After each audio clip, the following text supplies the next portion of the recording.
Hello Hasbro fans, this is Separate Destroyers, back again with yet another Star Wars action figure review, and yet again taking a look at previously released Star Wars The Clone Wars mini-rig. It is ARF Trooper Boyle in his ARF Trooper gear from Geonosis with the AT-AT Walker desert style.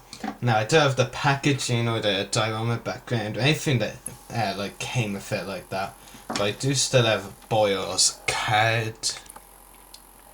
So there's an image of ARF Trooper Boyle and also with his comrade Waxer from the episode Landing at Point Rain, which this pack is based on. Before I show you Boyle, Boyle does come with one accessory, your standard clone DC-15 blaster. I mean, this is the most common clone accessory in the line really, so it's nothing you hadn't seen before, so I'll just get out of the way.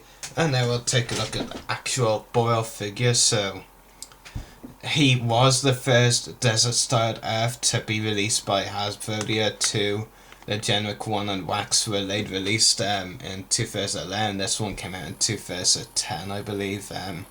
It's pretty good. It's easily, obviously, just a regular ARF repaint, no head underneath. And since we know what Boyle looks like from his Phase 1 figure, that is kind of silly.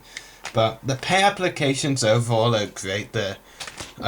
My favourite ARF Trooper figures definitely have to be the desert versions. On the other versions that aren't the normal one, there's like some white bits there, but this one, it's just all repainted. It's all either maroon like or brown and yellow / orange. Kind of looks a bit more yellow though.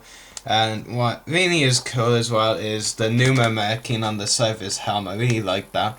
What kind of puzzles me why it's on Boyle's helmet instead of Wax's, because if you've seen season 4, you'll know it's the other way around. I mean, Waxer was, of course, the one who was more compassionate to Numa in the first place, so kind of weirded out by that. But this is definitely ARF Trooper Boyle. I'll just actually take the helmet off to give you a better look at it. So there are some good details on it, the most notable of which is Numa's head.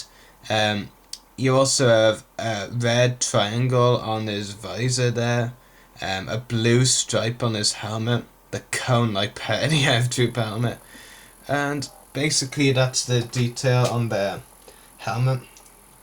And you of course have some more detail on the arms with a bit of yellow, on the chest, just below the helmet, all over the arms to be honest. There's a lot of detail on the sides of the figure, around the crotch area too, and on the knees and around the shin area as well.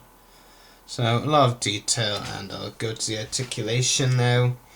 A ball jointed head, ball hinged shoulders and elbows, swivel wrists, swivel waist, ball hinged hips, a common thing on the ARF figures. All the ARF figures have the same articulation, ball hinged knees and ball hinged ankles. So a really well articulated figure, and there's some great detail as well. My only complaint of course is that we don't have a Boyle head underneath, but I mean, none of the ARF figures we've gotten in the line actually has a removable helmet, neither does Waxer. You've both seen their heads before, so really, I don't know. As for the AT-AT Walker, this was my first Clone Wars style AT-AT, and I'm really impressed with it. Now, this wasn't actually in the show. There were no AT-ATs of any sort in Landing at Point Rain. So this is actually just a Hasbro invented AT-AT. They've given it their very own colour scheme, which I really like. There's some really cool yellow and kind of brownish details on it. Really like it. There's some Arabic writing, I think that's how it's said, on here, there, and also there, and here. So we call Arabic writing. This part of the AT-AT is interestingly removable. Let me show what it is exactly, but it's removable in any case. So that's pretty cool, I guess. The vehicle actually does have some articulation. I'm not too sure if this is every bit articulation, but kind of swivel-like legs and hinged feet, I guess. It's a bit hard to tell exactly what you could call articulation on vehicles, considering most vehicles don't have any articulation. It also has a rotating turret, if you can see that. So, pretty cool rotating turret. There we go. And I'm just dropping a few things on another figure by accident. So yeah, pretty cool feature, the rotating turret. But the detail is the best thing about this. And I kind of have a hard time getting the figure to stay on it, so I'm leaving it off entirely. It is overall a pretty good mini rig. It is one of my favourite mini rig packs Hasbro's released in the line, even if technically speaking the AT-AT is an invented theme by Hasbro. I know AT-ATs are in the Star Wars, the Clone Wars series, and excuse my voice went wrong there. The Star Wars, the Clone Wars series, and Revenge of the Sith, but the actual design of this one is unique and pretty cool. And I really do like this mini rig. It is pretty cool. If you haven't got already and are looking to start buying a few of these mini rigs, this would be one of my most recommended. The other two top recommendations would be the Republic Assault Submarine with Scuba Clone Trooper recently released. Shouldn't be too hard to find in stores now. And the one with Castus. I mean, Castus, very unique figure, and the speeder bike is great as well. But anyway, this is a pretty cool mini rig, and just give you one last look at the AT-AT.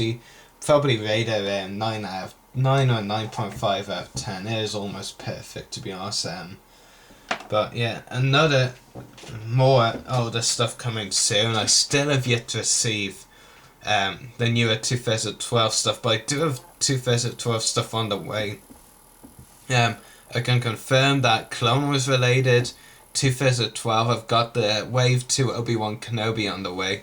As for Vintage Collection, I've got Wave 4 figures. I mean, haven't got any Wave 2 or Wave 3 yet, but Wave 4, I've got 3 of the 4 from that wave I want on the way.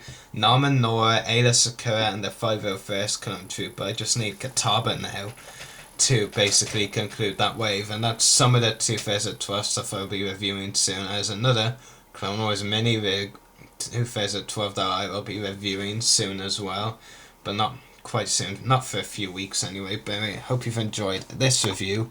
May the Force be with you, and happy hunting.